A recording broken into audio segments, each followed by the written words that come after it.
Hello everyone, hope we're all doing all right. Welcome to another video from Fantasy Football Scout. I haven't done too much World Cup content. It's been a bit of a busy week this week. Obviously been doing the FanTeam videos with Josh.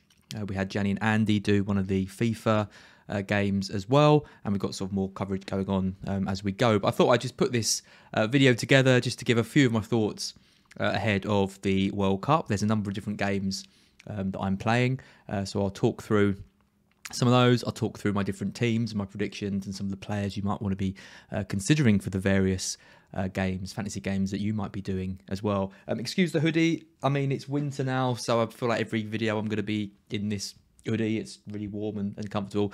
Probably need to buy a few different colours so it doesn't look I'm just wearing the same one over and over again, which I probably am. But yeah, it is cold and I can't afford to put the heating on. So yeah, this is me. Before we get into it, let's just talk about our sponsor for this video, which is the Football Club. You might have seen the video that I did the other day, just outlining what this is and what this game is. It's a really cool kind of new thing that's kind of come into the space.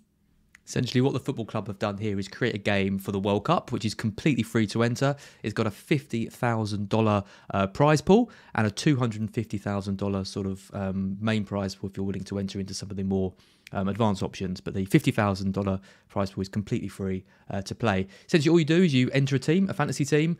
These players all score points. It's based on over 100 different metrics. So, you know, you were talking defensive midfielders get rewarded for pass, tackles, interceptions, all that kind of stuff. To my knowledge, I can't see another fantasy game that rewards those kind of actions quite like the Football Club does. So that gives it a kind of a bit of a niche status. And in these match days, you essentially have to progress through the match days, being in kind of the top percentile of players. And the further you get into the tournament, the better prizes you win. These can be real rewards like match day tickets to Bundesliga games, or it can be sort of digital collectible things to kit out your avatar and club kind of as you go forward. There's also single match entries as well, where you can win like loads of cool stuff. So do check out the Football Club. There's links in the description below to Android and Apple devices, and I'll be talking through my team selection for match day one as part of this video. So if you haven't already, do check out the Fantasy Football Scout tournament predictor. So there's a £500 prize for the person who kind of does best in this. Essentially, what I've put together with Will and Rob is a spreadsheet which automatically calculates all the group stages and who's going to progress and advance. And it's just quite a fun way of seeing, you know, who's going to do well and who isn't.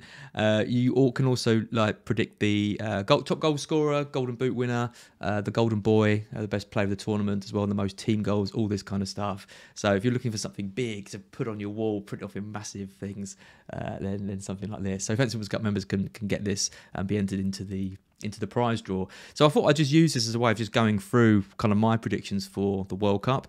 Always fun to do these videos. I'm sure nothing I say in this video will come back to bite me as we go on, but I'll just go through the groups quickly and kind of my predictions. So I think Group A should be relatively straightforward for the Netherlands.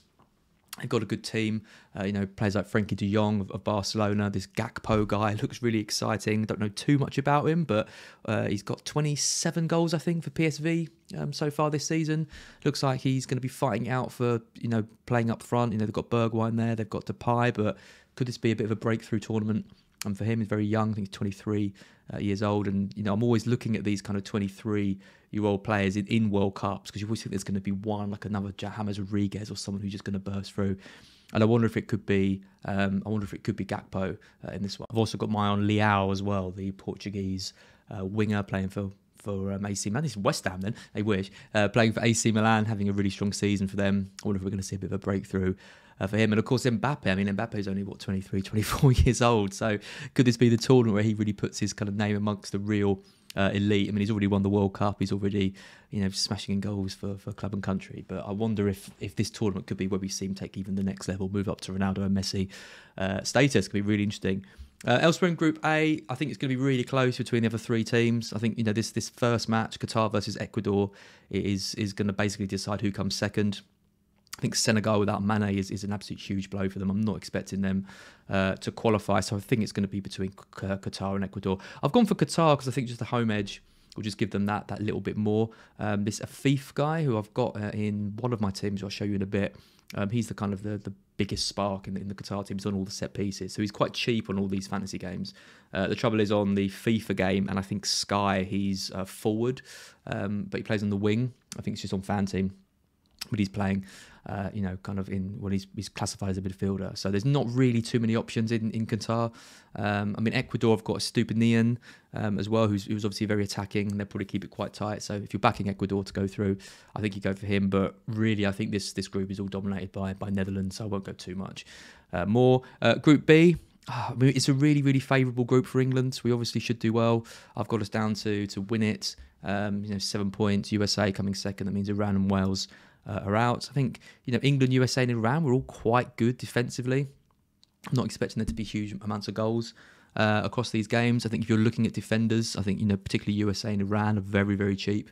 So we've got some good options there. I just think Trippier for me is kind of I think he's in all the teams I'm going to show in this video. So with set pieces, with the way we set up with the group, he's just an absolutely fantastic option. He's got all the form coming into the tournament as well. He scored that goal for us in the semi-finals. I think he's just a perfect defender, really. And I think if he's coming in around 7 million or whatever he is on different formats, he was one of the first names that I picked. I like Luke Shaw as well. We haven't really got too much competition at left back now. We could move Trippier over to left back or something. Maybe Walker comes in, or we play Trent at right back. So Shaw's a little bit sort of less secure of starts, but still a good option, I think, particularly for the groups. I don't think Walker's fully fit yet, and I'm not expecting crazy things to happen until maybe a bit later on when Southgate has his way. So I think an England defender's really good, and I think Trippier's the one to get. For the USA, you're probably looking at Pulisic. For Iran, you're probably looking at the defenders, and then for Wales, obviously it's Gareth Bale. But I've only got them to score 2 goals, I think, in the whole tournament. One against the USA, and then one against us. So yeah, I'm not expecting huge things from Wales. I think this is Bale's kind of swan song, isn't it? He's declared himself fit, but the rest of that Wales squad looks pretty weak. So yeah, I've got them to finish bottom of this group. Interesting group next, the Argentinian group. Spoiler, I've got Argentina to go all the way to the final. It's a really good group for them, I think. I think Mexico and Poland are two kind of tricky-ish sides. Mexico in particular, they've done really well in group stages. This is the 4th World Cup they've qualified for in a row, and it's the 4th time. In 4 times in a row they've got to the last 16 as well. So they'll be really, really expectant to go forward. Argentina have got such a strong team this year, so I think they'll win the group quite comfortably. Saudi Arabia, I think, unfortunately, could be the whipping boys in the whole tournament. And then you've got Mexico and Poland battling out, and they're playing in the first game together, and I've got that down as a draw. So I've got Mexico to kind of squeeze through, but I think if one of those teams wins that match, then that's going to be it, and they're going to go through, because you'd expect both of those teams to beat Saudi Arabia as well. So really interesting. Obviously, Poland got Lewandowski, which gives them a big edge. They've got Matty Cash as well in defence, who I only found out they had today. I don't know how I've missed that. But Mexico have got good experience in the side. They've got my favourite goalkeeper ever, who plays in a kind of a non-top league and hasn't ever really played for a top side. Always gets called up for Mexico and always does really well. So I'm excited to kind of see him. And I think Mexico have got a good kind of squad and a good structure around them at the moment. Quite defensive first. I think that's quite important in this kind of tournament. So it'll be interesting to see who goes through out of those. I've got it for Mexico currently, but obviously Poland have got the players that can kind of disrupt that. Group D. France and Denmark. I can't see any way in which Australia or Tunisia can kind of usurp those two. Obviously, France are missing Pogba and Kante, which has massively harmed them. But you could argue Kante isn't really the player that he was anyway. Pogba does well on the international stage. I think he will be quite a big miss for them. But they've got other players, obviously, that can come in and fill the gaps. They won the last World Cup. They've got Benzema, they've got Mbappe. They've even got players like Griezmann who'll be eager to kind of impress after having a bit of a stop-start season for Atletico. So you've got to make France kind of the favourite for this.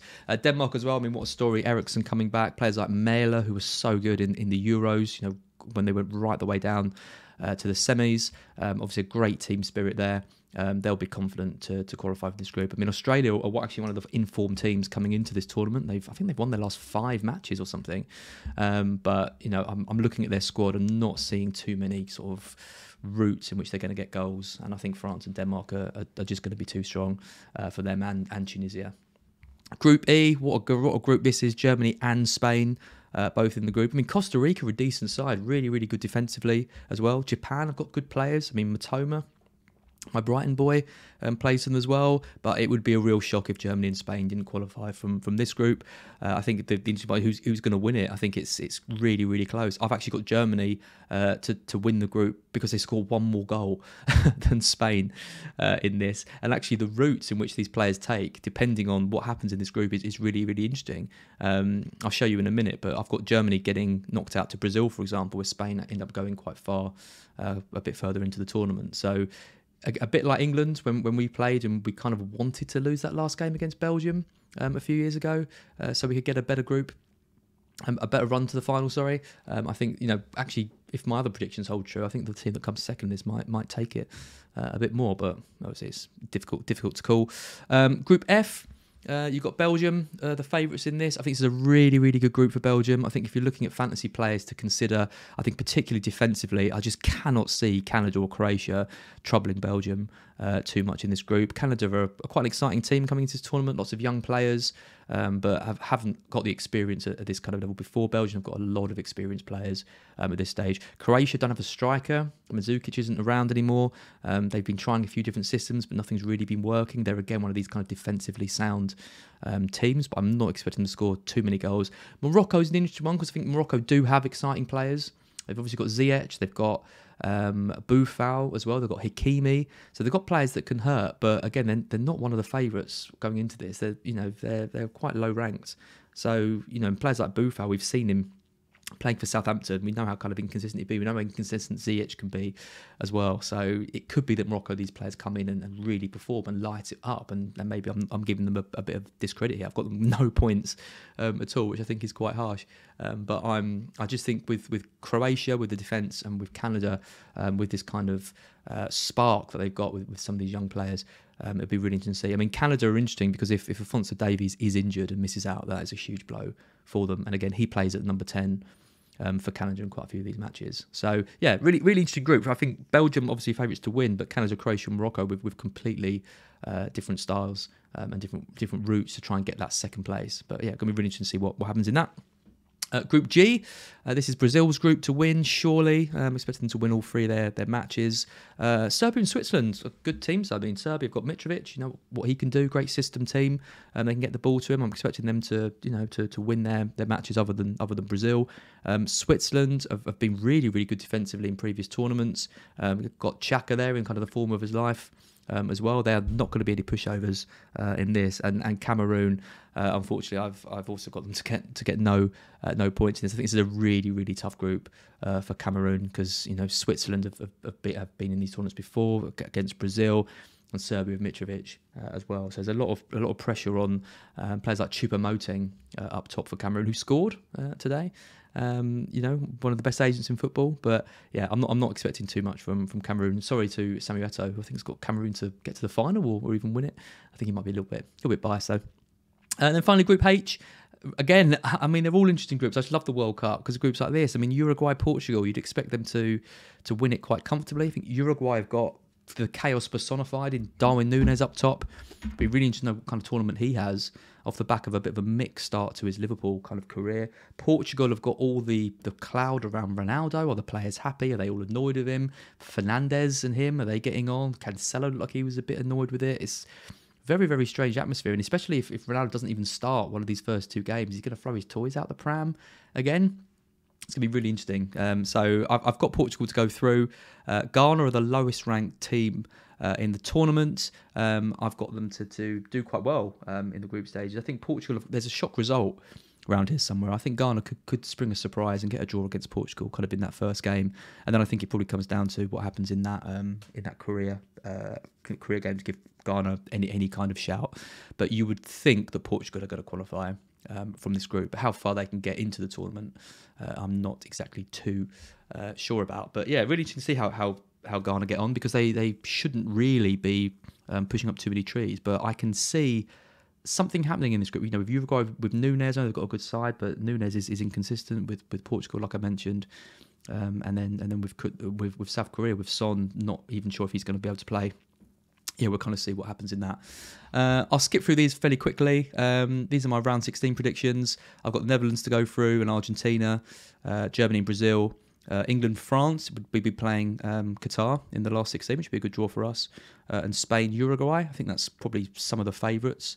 You can see here, though, Germany goes straight into this game against Brazil, whereas Spain are playing Uruguay. I'd rather be playing Uruguay than Brazil, for example, if my predictions come true. So maybe it's better to come second for Spain. In the quarters, I've got Argentina to beat the Netherlands. I've got Brazil to beat Germany. I've got us to lose to France. I see a lot of these prediction sheets. I can see a lot of people going for France to win on penalties in a kind of a similar matchup, which, yeah, wouldn't surprise me at all. And then I've got Spain to beat Uruguay. I think this is, again, a really interesting game. I can see Uruguay going sort of quite far into this tournament if they click quite early on. But Spain have got a very good squad. I mean, with Pedri, with Rodri there, with Laporte, they've got a really strong spine to that side. So yeah, I've got Spain to kind of win some of these. Belgium going out quite early though. I mean, the last 16 exit for Belgium would be devastating for Martinez and those players. The video with the king of Belgium coming out and meeting the players is absolutely fantastic. But I'm just not sure about Belgium going forward. They've got all this talent, but don't seem to quite know how to unlock them all. Whereas I think Spain would be a really tough draw in that game because they look very solid at the moment. And then in the semis, Argentina-Brazil, what a semi that would be. I've got Argentina to nick it 3-2. Messi versus Neymar, be absolutely incredible, that match. And then in Europe, France versus Spain. So that gives us a France and Argentina final. What a final that would be. I've got Argentina to win it, Brazil to get third place by beating Spain, Mbappe to win the Golden Boot, and Lionel Messi to be player of the tournament and to finally confirm to everyone that he is the undisputed GOAT of football ever. So yeah, they're my predictions. Let me know what you think of those. Let me rattle through some of my teams I've got going into this tournament. So we'll start with the football club, the one that I mentioned earlier. Again, links in the description below. And what is really interesting with the football club is you can only select one player per team. So this is a bit of a kind of a challenge in building it. There is the scores at the bottom is what's called the score cap, which works exactly the same as just regular kind of value. I was way over the score cap when I first put it together because you kind of try and put all the talisman in. But I think I've come to quite a relatively strong team.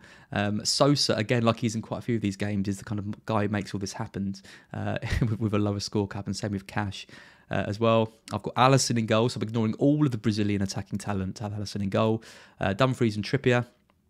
De Bruyne, Fernandes, Eriksen, and Bale, and then Benzema and Messi. Remember, this team is rewarded through kind of all the different actions that these players do in the game. So that really boosts a player like Eriksen and Fernandes and De Bruyne, who obviously are very heavily involved in the attacks, but also do a lot of the work in midfield as well. So give this a go. It's really interesting trying to build a team with just one player from each international team. You find that you're missing some players. I haven't got any Uruguay players. I haven't got Nunes because the score cap was just kind of too high. But yeah, give this a go and give it a try. That's the team I put together. For the FIFA team, which is obviously the main one, I know it's had its problems. I know people are still confused by a lot of the rules. But this is the team I put together. It's Courtois in goal. It's Trippier, Mailer and Dumfries. It's Trossard at 5.5 million. Come on, that is so cheap.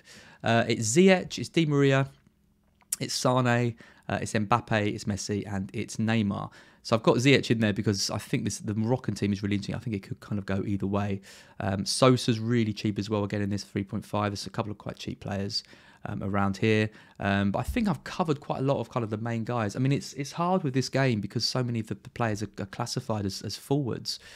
Trying to find the kind of real gems in midfield. I mean, De Bruyne is the most obvious midfielder to go for, but a lot of the kind of attackers or players like Rafinha are classified as forwards, so it's quite hard to find. But I think with these four, we've got kind of a lot of the key men for their side. I wanted Gnabry over Sane, but Gnabry's a forward in it, so I've gone for Sane.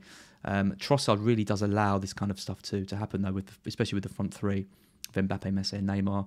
And then in defence, I've gone for three attacking defenders. I mean, it looks quite similar to how it did for the Euros. Dumfries coming back in, Mailer there, and Trippier. I think Trippier at 5 million is an absolute bargain in the UEFA game, especially when Dumfries is 6 million as well. And then I had a bit of extra money, so I went for Courtois too. So that's the team There looks like I'll be wildcarding fairly early into game week 2, and then trying to catch some of these the group games, hopefully where all the goals are. So got to get those captains right. Make sure you read up on the rules. Make sure you know when you can and can't change your captains as well. Have a look on FanTeam Football Scout. We'll be posting tips and strategies across that. Sky. If you haven't signed up to Sky yet, make sure you do. There's a £10,000 prize for this, and it's completely free to join. Team's completely different here because obviously the price is different. I've got Rocher in goal. I've got double England defence with Shaw and Trippier, and Mounier, who's a really, really attacking Belgium fullback, similar to kind of Dumfries. In midfield, I've got Ziyech, De Bruyne, Rafinha and Gnabry in this is a midfielder, so is Rafinha, so that made it a bit easier. And then up front, I've gone for the Chaos Man, Nunez, Messi and Mbappe. Ziyech in 2 of my sides, I'm giving them no points in the predictions, so something's got to give. It's good to kind of hedge your bets a little bit across some of these. But yeah, I think the double England defence, I'm not expecting to concede many goals. We conceded so few goals in the last tournament. We know what Southgate's like. Rocher is interesting. We think he's going to be first choice for Uruguay. There is a chance that he misses out, but he has started, I think, the last 3 or 4 games in goal. So it's pretty likely he's going to keep his place. And he's quite a good price across quite a few of these fantasy games. So give him a look if you're looking for a decent goalkeeper. And finally, FanTeam, which is really cool and a different kind of format to some of the others, because you've got this thing called the safety net, which means you only pick 11 players, you don't have any subs, and it means that if your player misses out, you get kind of another player coming in his place. So you can see I've got Okoye there, I've got Trippier, I've got Hakimi, I've got Mounier. Fifth, this is my Qatarian guy I was talking about, who's a mid on this. Trossard, Messi, Rafinha, Bale, Mbappe, and Nunez. So the good thing about going for someone like Trossard or Rafinha in this is if they don't play, because obviously Trossard's got competition with Hazard, Rafinha's got competition with about 10 different players that can play on that side. If they don't start, I'll get another player sort of coming in. So if Trossard doesn't start, I think I'll either get Carrasco, Hazard or Tielemans, depending on who plays. If Rafinha doesn't start, there's a whole list of players. I get Martinelli, Jesus, Paqueta, Anthony, all these guys. So you're going to basically guarantee yourself at least one attacker kind of in those matches. And that's a really kind of nice feature, I think, of FanTeam. Up front, yeah, I'm happy to have Nunez in this. Players are rewarded for things like shots. There isn't a whole really complicated sort of bonus system, but shots on target are rewarded with extra points. So you want players in who shoot a lot. I don't think you get more shots than with someone like Bale, Mbappe, Nunez. And then you've got obviously a fifth carrying the nation's hopes on his shoulders. So this is the team that I've gone for. My goalkeeper could change. It could be another Polish goalkeeper. It could be a Polish goalkeeper, sorry. It could be the Uruguayan goalkeeper. I haven't quite decided. With FanTeam as well, you can either enter the single entry, which costs £5, or there's a multi-entry where you can enter up to 25 teams. So you can enter 10 of the same teams, but change your captain or change one player and all of that. Of course, if you are entering in any tournament where there's money stakes involved, do gamble aware, gamble responsibly, 18+. And if you're interested in learning a bit more about FanTeam, check out some of the FanTeam videos that I've been doing with Josh on the channel. I think that's it from me then. Good luck with all your fancy football World Cup shenanigans. Hope you enjoy the World Cup. I know it's a bit of a strange one. You know, it's interrupted our Premier League season. There's a lot of issues with human rights violations and obviously people rightly worried about that. I feel very mixed about it, but I do enjoy the World Cup and I do enjoy watching football. So I'm going to enjoy it as best I can. I hope you can all do the same, and I will be back for another video very soon. Take it easy.